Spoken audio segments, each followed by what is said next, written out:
மறுமலர்ச்சி யுகத்திற்காக நாடு அனுரவோடு. தேசிய மக்கள் சக்தி. விதமான பிரச்சனைகளுக்கும் 11 நாட்களில் தீர்வு காண ஸ்ரீ மாரியம்மன் ஜோதிட நிலையம். தொடர்புகளுக்கு 0091 990 816.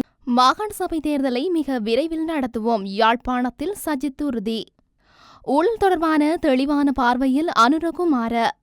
ஆங்கில கால்வாயை கடக்க முயன்ற 8 புலம்பெயர்ந்தோர் பலி. வெளியாகியுள்ள தகவல். அமெரிக்காவில் பரபரப்பு. மீண்டும் ட்ரம்ப் மீது துப்பாக்கிச்சூடு.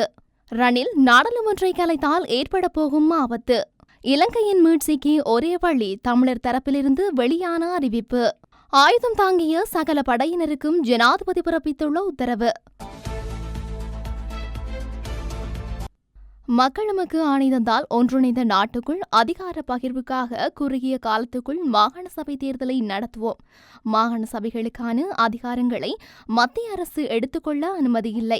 வடக்கு கிழக்கு மக்களுக்காக நன்கொடையாளர்கள் மாநாட்டை கூட்டுவோம். வடக்கு கிழக்கில் போரால் பாதிக்கப்பட்ட மக்களின் வாழ்க்கை தரத்தை மேம்படுத்துவதற்காக அர்ப்பணிப்புடன் செயல்படுவோம் என எதிர்க்கட்சித் தலைவர் சஜித் பிரேமதாச தெரிவித்துள்ளார். வடக்கு கிழக்கில் போரால் பாதிக்கப்பட்டு இடம்பெயர்ந்த மக்களுக்கு தீர்வை பெற்றுக் கொடுப்போம். நல்லிணக்க செயற்பாடுகளின் ஊடாகவே பிரச்சினைகளை முடிவுக்கு கொண்டு வர முடியும். தொடர்ந்தும் அலறிக் கொண்டிருக்கின்ற பிரச்சினையை வைத்திருக்க முடியாது. அது நாட்டின் ஐக்கியத்தை பாதிக்கின்றமையால் நல்லிணக்கத்தை மையப்படுத்தி இளைஞர்களை வலுப்படுத்தும் வேலை திட்டத்தை முன்னெடுப்போம். ஜனாதிபதி தேர்தலில் தேசிய மக்கள் சக்தியின் வேட்பாளர் அனுரகுமார திசநாயக்கவின் திசைகாட்டி சின்னத்துக்கு வாக்களிப்போம் என்று சமூக செயற்பாட்டாளர் ஸ்ரீதரன் அறைகூவல் விடுத்துள்ளார்.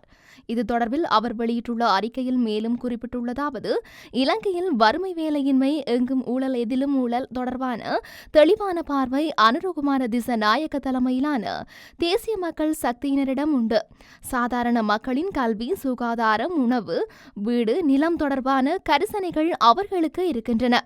சமூகங்களுடைய சமத்துவம், இலங்கையின் வாழ்வு ஒரு சில பணம் கிடைத்தவர்களுக்கு என்றும் பெருவாரியான மக்களின் வாழ்வு பாழ்பட்டு வறுமை மிஞ்சி போனது என்ற நிலைமையும் மாற வேண்டும் என்ற தார்மீக ஆவேசமும் அவர்களிடம் இருக்கின்றது. மதவாதம், இனவாதம், தீண்டாமை இவற்றுக்கு எதிரான மானசீகமான எண்ணம் அவர்களிடம் இருக்கின்றது. தேசிய இன பிரச்சினைகளுக்கு, தேசிய இனங்களின் பிரச்சினைகளுக்கு தீர்வு காண்பதில் நேர்மையுடன் அர்ப்பணிப்புடனும் செயல்படக்கூடிய இலங்கையின் அனைத்து சமூக அறிவு ஜீவிகள் அவர்களுடன் இருக்கின்றார்கள். 13வது மாகாண சபைகளுக்கு உரிய அதிகாரங்களை முழுமையாக பகிர்வதற்கான அக்கறையுள்ளவர்கள் அவர்களிடம் இருக்கின்றார்கள்.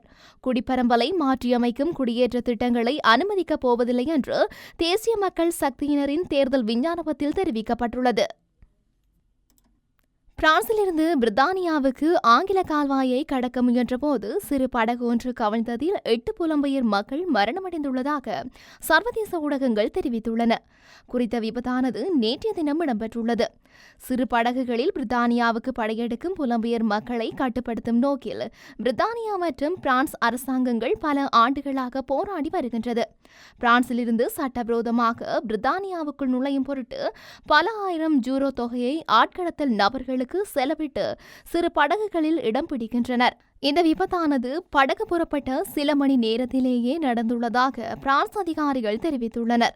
மேலும் சிறு படகுகளில் மேற்கொள்ளும் அபாயகரமாக பயணத்தை சமீப நாட்களில் பலமுறை புலம்பெயர்ந்தோர் முன்னெடுத்துள்ளதாக கடல்சார் அதிகாரிகள் தெரிவித்துள்ளனர். இதில் கடந்த 2 நாட்களில் மட்டும் 24 மணி நேரத்தில் 200 பேர் மீட்கப்பட்டுள்ளனர். வடக்கு பிரெஞ்சு கடற்கரையில் டசன் கணக்கான மக்களை ஏற்றிச் சென்ற படகு ஒன்று இந்த மாதம் கவிழ்ந்ததில் குறைந்தது 12 புலம்பெயர்ந்தோர் இறந்தனர். இதில் பெரும்பாலானோர் எரித்திரியாவை சேர்ந்தவர் என்றே கூறப்படுகின்றது. இந்த ஆண்டு மட்டுமே இதுவரை ஆங்கில கால்வாயை கடக்கும் முயற்சியில் 37 புலம்பெயர் மக்கள் இறந்துள்ளனர். 2023 இறப்பு எண்ணிக்கை வெறும் 12 என்றே கூறப்படுகின்றது. இதனிடையே இந்த ஆண்டின் தொடக்கத்தில் இருந்து 22,000க்கும் மேற்பட்ட புலம்பெயர்ந்தோர் கால்வாயை கடந்து பிரித்தானியாவிற்கு வந்துள்ளனர் என்று அதிகாரிகள் தெரிவித்துள்ளமை குறிப்பிடத்தக்கது. அமெரிக்காவில் குடியரசுக் கட்சி சார்பில் ஜனாதிபதி தேர்தலில் போட்டியிடும் டொனால்ட் ட்ரம்ப் மீது மீண்டும் துப்பாக்கிச்சூடு நடத்தப்பட்டமை அங்கு பரபரப்பை ஏற்படுத்தியுள்ளது. புளோரிடா கோல்ஃப் கிளப்பில் கோல் விளையாட ட்ரம்ப் சென்ற போதே இந்த துப்பாக்கிச்சூடு சம்பவம் இடம்பெற்றது. இதையடுத்து அதிகாரிகள் ட்ரம்பை அங்கிருந்து பாதுகாப்பாக அனுப்பி வைத்தனர். மேலும் அதிபர் வேட்பாளர் ட்ரம்ப் பாதுகாப்பாக உள்ளார் என அவரது கட்சி எக்ஸ் தளத்தில் பதிவிட்டுள்ளது. ஏற்கனவே பென்சில்வேனியாவில் நடந்த பிரச்சாரத்தில் ட்ரம்ப் மீது துப்பாக்கிச்சூடு நடத்தப்பட்டது குறிப்பிடத்தக்கது.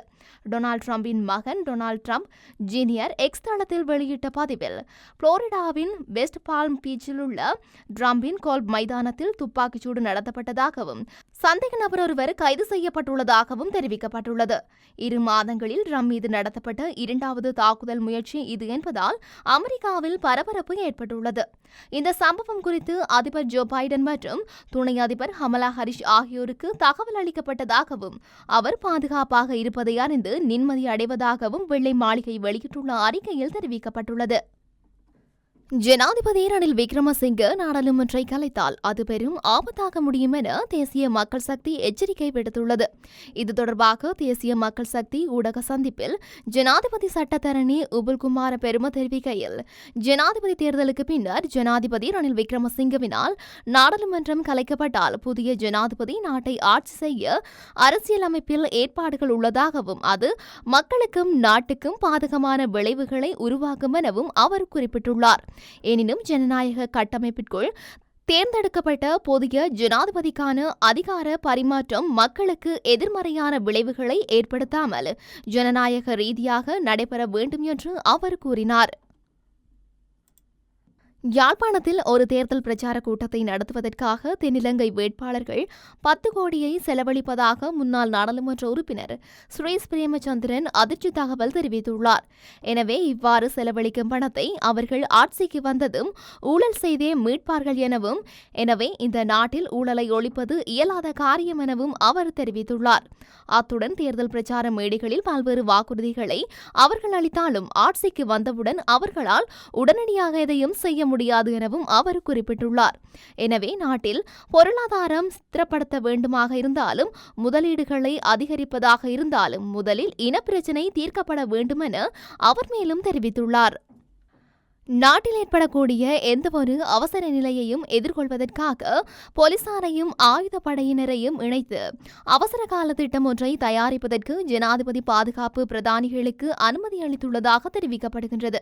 குறிப்பாக ஜனாதிபதி தேர்தல் நடைபெறும் போதும் தேர்தல் முடிவுகள் அறிவிக்கப்படும் போதும் ஏற்படக்கூடிய எந்தவொரு அவசர நிலையும் எதிர்கொள்வதற்காக இந்த நடவடிக்கை எடுக்கப்பட்டுள்ளதாக கூறப்படுகின்றது.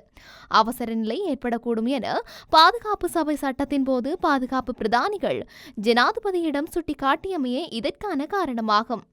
இது தொடர்பில் பாதுகாப்பு அமைச்சின் செயலாளர் ஜெனரல் கமல் குணரத்ன, பொது பாதுகாப்பு அமைச்சின் செயலாளர் வியானி குணத்திலக, பாதுகாப்பு படைகளின் பிரதானி ஜெனரல் சவேந்திர சில்வா, படைத்தளபதிகளின் தலைமையில் எதிர்வரும் 18ஆம் தேதி விசேட கலந்துரையாடல் ஒன்று இடம்பெறவுள்ளது. அதன் பின்னர் எடுக்கப்பட்ட தீர்மானங்களை நடைமுறைப்படுத்துவதற்காக ஜனாதிபதி தலைமையில் ஜனாதிபதி தேர்தலுக்கு முன்னர் அவசர பாதுகாப்பு சபை கூட்டமும் நடத்தப்பட உள்ளது.